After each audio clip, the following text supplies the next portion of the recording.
and welcome to the Divorce Women's Guide podcast, where we talk about the things us divorcees are thinking, but not always talking about, as we turn our divorce into the best gift we've ever been given. And I do so with a little bit of sass and a whole lot of class. I am your host, Wendy Sterling, founder of the Divorce Rehab. I am here to support you in this transition phase of your life so you can start your new best chapter on your own terms. After all, that's what I did after my own divorce. And now it is my mission to change the conversation around divorce and help you see why your divorce, like mine, was the best gift you ever received. Hi, everybody, and welcome to another episode of the Divorce Women's Guide podcast. I am so excited that you have tuned in today because I am joined by Hirsch Serman. Hi, Hirsch. How are you? Hi. Thank you for having me. Of course. Well, Hirsch is a financial expert, and I'll get into his bio in a second. And he is somebody who supports those of us divorcees who are struggling financially, and he helps you to thrive with your finances post-divorce. So today we're actually going to talk about some of those topics, which include preparing financially for your divorce, how you can start getting creative and how you divide your assets, also understanding what your financial life is beyond divorce and before you divorce. So let me share a little bit more about your background today, Hirsch. So Hirsch is a financial coach as well as a CPA, and he founded Lifecycle Financial, LLC, through his personal experiences related to divorce as well as an aging parent. And through his own divorce, Hirsch saw so many people struggling through the financial aspect of their lives. So since then, he has devoted his career to helping those struggling through divorce and other life cycles to achieve financial wellness and empowerment, which I love. So I'm really looking forward to talking today. And before we jump in, I always ask my guests to just share a little bit about their story, because all of my guests' stories have impacted where they have landed in their career. So I'd love for you to share that with our audience today. I am definitely one of those. I've been a finance person my whole life. I've had my CPA over 20 years. And starting in December of 2012, I went through a 20-month period with 3 major life cycles, and that's why I called it Lifecycle Financial. The first one was my mom and dad were on vacation. My dad had a heart attack, passed away out of the blue, and I watched my mom struggle with managing the daily finances. Not that she didn't have, my dad had prepared, but she just had no idea how to manage her daily finances and her household finances. Right after that, in 13 into 14, I went through my divorce. And as you said, I saw a lot of people struggling. I helped a few people. And I think that was the beginning of the light bulb going off, like, wow, this is really something that people never speak about and never understand. And, we teach our kids a little, like, how do you cook an egg? How do you change a tire? How do you iron a shirt? They never taught how to do their finances. And so I realized this was a major thing happening between these life cycles, and actually a third with my mom going into assisted living. It really created the passion behind what I do and why I do it. I love that. And, it's so true that there are so many skills that we do not learn in college. But then there's also, I know, even from personal experiences you and I have talked about, which is that, there was a point in my marriage where I was in charge of finances, and then I just needed to let something go. So my now ex-husband handled everything. And then when we got divorced, I knew what we had, but I didn't really understand a lot of it because I trusted my spouse, and it was a wake-up call for me to finally realize, like, Wendy, you get to know how and what all of this is, what it means, right? And, and it also taught me that divorce can be costly, right? Both in a financial sense and in an emotional sense. So, I know that there's people also tuning in who are either thinking about or about to start their divorce process. So what are some of the ways that people can start preparing themselves in a way that will set them up financially in a more advantageous place? So I think, always starting before the divorce is finalized is key. And understanding a few things also is very, very important. Often a standard of living is going to be impacted. We're looking at two households on the same income. It's not magically now all of a sudden there's this another income, and it could be there, but it generally takes time to build that second income. So you're running two households of the same amount of money. And so understanding your current financial situation is very, very important. Mm-hmm. Kind of like you were saying earlier with yourself, Mm-hmm. it's important to know who you are financially, and I'm sure we'll speak about that as we go forward. But judiciously to start looking at what spending can be reduced to fit your future financial situation. That's pretty critical because, if you suddenly sign the divorce papers and try to do it there and then, it takes a little time to get used to this new lifestyle, this new dynamic. So you need to prepare ahead of time, start putting some of these things into practice ahead of time, even if you have the cash coming in. And then when it's finalized, it's not quite as big a transition to move into this new lifestyle because you've already moved towards that already up, leading up to the finalization of that divorce. Yeah, so you say that there are some practices that people can put into place. So what is at least like however many, steps you want to share with us, maybe, a couple of steps of where people can start today to put their financial wellness into practice. Right. So one of the big questions I always tell people to ask themselves, and I think this is for impulse buyers especially, because it gives you a little pause. That's But me. but in general, it's a really good question because we get caught up in the excitement of buying something new. A perfect example is a car. Um, you know, if you drive a car forever and, some people drive a car till it dies, they sometimes go to 10, 12, 14 years, everything's shiny, new, and exciting. Ask yourself this question, and it's a simple question, but I think an incredibly powerful question. I actually had somebody buying a car saving himself over 7,000 on this question alone. Is future me going to be upset with current me if I buy this? It gives you a little pause, but it also makes you think beyond the excitement of right now. When I've got to stroke that check every month to the, financing company, whatever it might be, am I going to be upset that I didn't really need the top of the line, this, that, whatever it might be? So I think that is a really good place to start. The other one is awareness. Our spending habits evolve. You start your life at, I don't know, 20, 25,000 in your income. And, 10 years, 20 years later, it's a significantly different amount usually. Well, our spending habits evolve, and quite honestly, people don't keep track of that.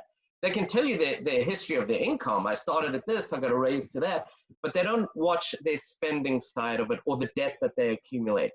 And that becomes a really big piece. So the awareness of your spending. I work a lot, and I'm sure we'll talk about budgets. That's a very big one, but understanding a budget, and I do them a little differently to really help people understand and focus on what is the spending habits, the necessary spend, and then to build your life based on your priorities and your values. Because we do spend a lot of money often. It's so easy, especially now being at home with COVID, but we do spend a lot of money unnecessarily and on things that don't always bring us a lot of fulfillment, or happiness. So. Hey, it's Wendy here. I wanted to take a quick break from the conversation to let you know about another free event I'm hosting on Tuesday, September 29th about divorce and narcissism.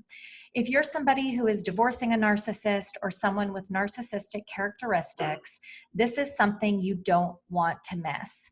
You will learn what you need to know before you divorce a narcissist, how to successfully negotiate with one, learn financial hacks, how to set boundaries and co-parent with a narcissist, and so much more. The event is free and it's live, and all you have to do is register today by visiting divorceandnarcissism.com. Again, the event is live on Tuesday, September 29th, so block your calendar today. And now let's jump back into the conversation. I know that you have a very unique approach to creating budgets, which Yeah. is, again, something I did in my marriage. Again, I wasn't necessarily in control of it. I knew what it generically looked like. And again, it wasn't until we separated and I started having to look at how much money we had been spending every single month. So I would love for you to share with the audience today around why it is that you approach budgeting as uniquely as you do, and what are some of the advantages to your approach? Yeah, that's a great question. And I mean, I will start with this. If you have a budget, you're doing well, because the statistic hovers around somewhere around 70% of households do not Don't. have a budget to begin Mm-hmm. with. So realistically, they're kind of flying blind, with their finances or their daily finances anyway. So anyone with a budget, don't beat yourself up if you feel you're not perfectly on top of it. You're doing well to begin with. I use it a lot as a learning tool, as much as how much do I spend and where am I, kind of on a monthly basis. And so I guess most people probably know the traditional way of a budget is how much do we bring in, how much do we spend, let's pray there's something at the bottom line. And if there's not, we're not really sure what to do. So we're probably going to continue doing a lot of what we've already done. That's really not the way that it should be. You want to use your budget to learn and know how to get better at what you do. So the way that I do it is I ignore your income in the beginning. And I only want you to look at what is your essential necessary spend. So in today, internet, yeah, it's pretty essential, but cable, not so much, right? I mean, you could go to Netflix, Hulu, Prime, I'm sure I'm missing a few, and spend $40 or $50 instead of $350 on your cable package, and you've got more viewing hours than you could ever imagine already. So understanding what is necessary and really tracking that and looking at that. Then we look at, or what we'll do is have a discussion around your income and your necessary spend and how does that play together? Where are you and what's left? And at this point, really understanding your values and your priorities, we can build the life around your values and what's going to fulfill you going forward in your life. So, I actually had a conversation with somebody this morning that they considered it somewhere between discretionary spend and necessary spend, what they spend on their kids. And I thought that was a valid point, but you've still got to be kind of judicious. Well, what is the most important? Do you just randomly give them $100 a month? Do you kind of talk to them and say, what do you need? Let's see what you really need versus just throwing money out there, right? Is it necessary, to change your car every 3 years, that like some people do? That really becomes a little bit of a discretionary decision as opposed to maybe I'll hold it for 5, things like that. So understanding what is necessary, what your discretionary spend is, and that will help you also identify a lot of those spending habits we spoke about earlier. Mm-hmm. And I think that becomes very important as well. So the advantage, obviously, knowing your spending habits, being aware, you can change them. If you're not aware, you're not really going to be able to do that. The other piece is I've had several clients at this point, it's 4 offhand that I can think of, who emailed me because they were either laid off or furloughed, or actually one of them had his salary cut by 14%. And by looking at that, they knew exactly what was discretionary and what to make a decision on immediately in cutting out their spend, as opposed to trying to start from the beginning and evaluate the whole budget from the beginning. So I think there's a lot of good that comes out of that. And I think you learn a lot about yourself, which you should want to do, but it can be a little scary, quite honestly. I was going to say, and I remember that was such a big, I was so terrified to have to look at how much money do I really spend a month? Like, how much am I spending even on groceries? And I'm sure people listening, especially in COVID, I mean, my kids are home. My boys, as everyone knows, are 14 and 11. They're growing tween/teens. And they eat a lot of freaking food. And I'm noticing that I'm spending more money because my kids are we're still in virtual school land. So Yeah. my kids are eating so much more. So even just to talk a little bit about the advantage of having a budget, even though it's scary, what it helped me to understand was I'm now noticing I'm spending almost $150 to $200 more a month on food because my kids are Yeah. home during the day instead of at school, and because they're snacking, and more so, right, because in school you Right. can't really snack in the classroom. And so I, by having a budget, I was able to really see, like, okay, well, if this is now going up, what can I afford? That does something have to give? And to your point, like, I let my cable go because I have Netflix and I have Hulu and I do have Right. Amazon Prime, and you can pretty much watch anything. I mean, the thing that I am suffering a little bit on right now is football. But again, you can watch it digitally. Like, there's so many Yeah, I was other going to say, but you're making me options. proud by what you're saying. I'll tell you that. But a quick So, grocery tip, by the way, because this is yeah. something that I discovered probably 2 or 3 years after I was even doing what I'm doing. If you plan your meals, so you're not, you're going to say, well, I got 6 dinners for the week till I go grocery shopping again, whatever it is. This is what we can have. It doesn't have to be that I have to stick Monday, Tuesday's Taco Tuesday kind of thing. You don't have to put them in that order, but we buy a lot of things thinking, oh, I'd like to make that, and then we don't. And we Mhm. end up sometimes throwing a lot of things out. That alone can save you 10 or 15% on your grocery bill. Yeah. And so there's small things like that that can really help you long term over the time. Yeah, and even just like, I'm going to throw out one tip that I've done is, like, you buy bags of snacks for your kids, right? And a lot of Yeah. times they'll grab the bag and go, like, if people listening, it's like they take a handful, right? And they just keep eating. So something I've done is I've portioned out the bags based on servings so that, like, Yeah. it goes longer, right? Because I mean, there's just little things that you don't necessarily realize that you can do. And one other thing I've gotten smarter about is freezing food. Like, if we don't eat something, like there was something I got this week that I realized, like, I'm not going to get to. I threw it in the freezer instead of, forgetting about it. And then, Right. like you said, the waste and throwing away. But anyways, Yeah. the other thing I want to talk about today, because this is something that comes up all the time, and it was something I struggled with, which is, and again, for a lot of women especially, it's Yeah. a matter of they want to keep their home, right? They want to stay in the marital home. They want it to be consistent for their kids. It's where the memories are, right?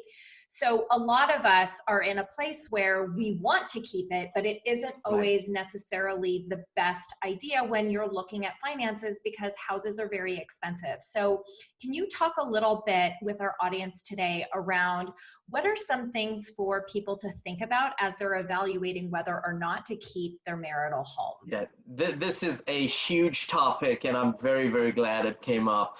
As you said, it's very often an emotional decision that should be a financial decision. And I'm trying to be the not called MBA CPA right now by saying it is emotional what you're going through with the divorce, and we do try to hang on to some of the things, but that really is the emotional response to it, and it can hinder your resilience over the long term. Um, it does. I've seen this. It leaves people cash poor and house rich, and they almost become like a slave to being able to pay off this house or manage this house. And that's not where you want to go. That's not where you want to be in the end, right? You want to have the house where you're happy you have it, and it's relaxing, and it's kind of a little bit of your slice of heaven, if you can say that, or your happy place. So you do need to evaluate it. You do need to think about it and I'll tell you, I've looked at it and get very creative on how do we buy out a spouse, and is it the right thing? I often spend 2 or 3 sessions just on the home.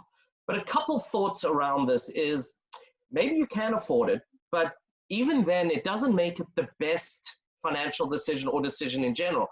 To your point, the consistency, the memories, well, the chances are if you're getting divorced, there are also not so pleasant memories within the home as well. How do you think about it? Well, maybe we want to make new memories starting from scratch where we don't have the bad ones, in this. But some of the things also to consider, even if you can afford it, is, maybe it's too much home. You don't need quite as big a home.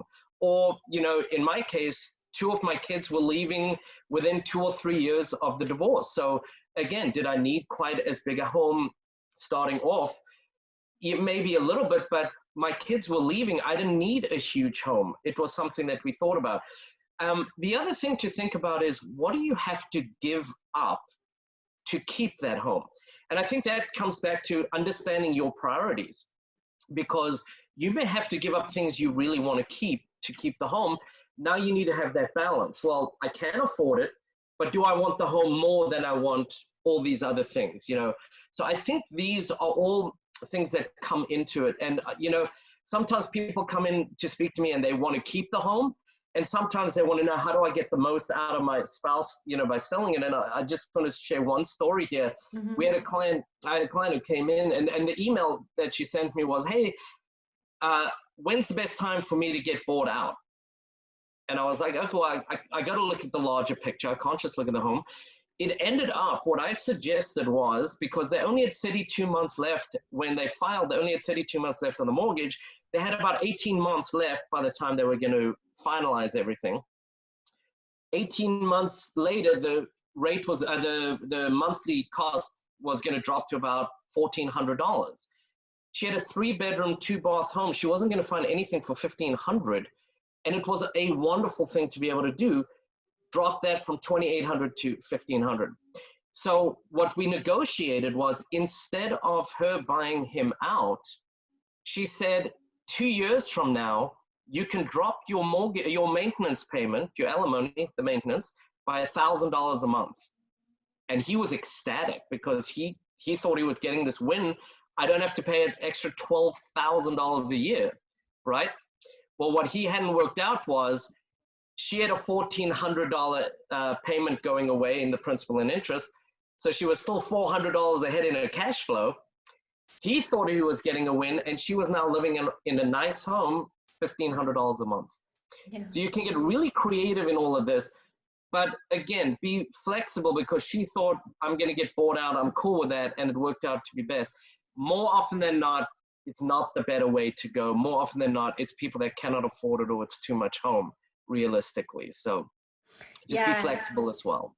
Yeah. And, and it's interesting, because you bring something else up. I mean, that's great advice. And I have to tell you, it's why I stayed in my house, right? It's because I had refinanced and secured a lower mortgage rate. And because of it, if I moved, I would have gotten a smaller house and had a higher payment. So, but in that too, there's also, one of the things that I really appreciated having a financial expert alongside me during my divorce was explaining to me, when it was a win and when it wasn't, right? Because there's so many, and I hear this all the time from my clients, which is that their spouses try to talk them into, taking on assets and them keeping cash, when a lot of times you don't realize that there's certain tax implications, for example, on assets versus the cash. So Absolutely. How can people be more aware, or perhaps, just like you described, get creative, right, in their negotiating process? So I think the first thing is, you need to, again, step back and understand what your needs are. If you are a stay-at-home parent going back into the workforce, you may need a little bit more liquid cash, because your income's not going to be quite the same. Or if you have a solid cash flow and you're in the workforce, then maybe not. The other thing to remember is, it doesn't have to be 50-50 in everything, right? And so, again, understanding what your spouse is looking for, understanding what you're looking for, can really help you in negotiating those kind of things. And so I think stepping back, understanding what you want, but then really understanding your net worth. What does that mean? Like, I've had people say to me, oh, I'm going to come out of this with about 800,000. That's good, right? And I'll be like, well, if you spend $50,000 a year, that's pretty good. You got a 16-year run on your 800,000. If you spend $200,000 a year, which a lot of my clients spend more than that, well, you've got less than 4 years if you're spending more than $200,000. So you can't just look at a nominal number and say, oh, I'm doing well. You do need to understand those components. Even within like retirement, as an example, to the tax side of what you were saying, you've got a Roth IRA and you've got a traditional IRA. They're both IRAs, independent, individual retirement accounts, but they are not the same investment vehicle. They have very different tax consequences should you need to withdraw the money or when you withdraw the money when you retire. So having somebody help you really understand all of that. And most people also focus on the asset side. The same applies when it comes to debt. If you have medical debt, if you have credit cards, if you have home, if you have cars, these are all different, and they have different interest rates, they have different impacts, they have a lot of different interest rates from 20+% down to zero. Really understanding each component becomes a very big piece of this as well. Yeah, and I think that that is incredible advice and knowledge to empower everybody listening. And I know that that's a big piece to your business, is really setting people up so that they're in a place of power. And it aligns very beautifully with my message, which is that divorce can be an empowering experience, and that is across every aspect of their life. So as we are bringing our conversation to a close, I would love for you to share with the audience today, what is one more tip that we haven't talked about today that our audience can take and use moving forward, that will help them get one step closer to achieving that financial wellness and empowerment? Yeah, and it's easy to say on this side of the table, 6.5 years beyond, but you should be focusing as much as you can beyond the divorce. You need to get through your divorce. I'm not saying you don't, but it's really the last chapter, or it's not the last chapter in this part of your life. It's the first chapter in the rest of your life, and it's going to set you up beyond divorce. So thinking beyond, and sometimes you need a professional to help you focus beyond, is really what's going to benefit you, I think, emotionally and financially, not just the financial side of it. And then be able to move forward. And it helps you in your negotiation to know what you need to ask for. It knows what your thresholds are. It helps you in a lot of different ways to be able to focus beyond the divorce and thinking of the future. Through the fog and the stress of divorce, it's not always so easy. And that's where I think people like you and I add even more value to what we do, because we have been there, we understand it, but we also have that objective view for them as well. Yeah, I was literally just going to say that. I was going to say just how, like, I'm a firm believer that you get to have legal, financial, and mental health support during your divorce, because each, I think of it as a triangle almost, right? And each corner of the triangle is equally important, right? That's a triangle is anyway, equal, degrees, getting into like my geometry days, but each aspect is equally important. And I think that, a lot of people don't, they're thinking about, oh my God, I have to hire somebody else, money's going out the door. But what I don't think a lot of people realize is that it's actually going to save you money down the road. It's going to be a win down the road, because, for example, and get you a better result, because I am not a divorce coach and I am not an attorney. I know a lot of things, but I'm not going to represent you there. And your attorney is not a divorce coach or a financial expert. And so you can spend a lot of money on the wrong people if you don't have these three components working for you. Exactly. And the role that you play, the role that I play, is getting our clients to a more rational place, so that they are making more strategic decisions in the best interest of their future, versus staying in the emotion and making more emotional ones. So I think that's great advice. Hirsch, this has been wonderful. I have learned so much. Even I love building my wealth of knowledge, as well as I get to know so many of my guests and getting some tips today. So I just want to thank you from the bottom of my heart for being here. I know that the financial aspect is so important, and I feel like it's actually the most underrepresented, aside from the mental health aspect. Although a lot of people, do get that support, the financial aspect is equally as important. So thank you for being here today and sharing your wisdom with my audience. And I know that you have a very generous gift to offer to everybody, which will be found in the show notes as well. So I'd love for you to share that right now. Yeah, and we touched on it a little bit, but sometimes when you're in this fog and you don't know what's going on, you just don't even know what is the next step. And taking your first step can be very empowering in a lot of ways. So what I'd like to offer is a free consultation to get to understand their situation, and lay out what could be their next steps or what they should prioritize in accomplishing over whether it's the next month or 6 months. It doesn't really matter. It's going to be individualized, but offering a free consultation to help people kind of build that game plan around how to move forward financially. Wonderful. And I will share that link with everybody in the show notes. Thank you for offering that, because it's really important for people to be, come into their divorce from a knowledgeable and powerful place. And how can anyone listening today, how can they get in touch with you? How can they find you? The easiest way is through my website. It is lifecycle.financial, just like the company name. There's no .com, .net. So lifecycle.financial, or you can email me, Hirsch, HIRSCH, at lifecycle.financial. Amazing. Thank you so much. This has been great. I can't believe how the time flew. We were having a lot of fun. So. I know. Isn't it crazy how it goes so fast all the time? I know. I just looked at the clock too, and I was like, oh my God, how's it been that long already? Yeah. But everybody listening and tuning in today, thank you so much for joining me today. I am so honored that you choose to listen to this podcast. And I know that I walked away with some incredible knowledge today. And that is my goal with every single one of my podcasts. Sending you all tons of love, light, and joy. Have a beautiful rest of your day. Mwah. Bye, everybody. Thanks for tuning in to another episode of the Divorced Woman's Guide podcast. If you like what you hear, please share this episode with someone you know or spread the word on social media. This is how I reach more divorcees around the world and provide them with the support they need to create their next best life. And I would also love to continue the conversation with you. So please friend me on Facebook, join my private Facebook group, The Divorce Rehab, and follow me on Instagram at Divorce Rehab with Wendy. I'll see you next time.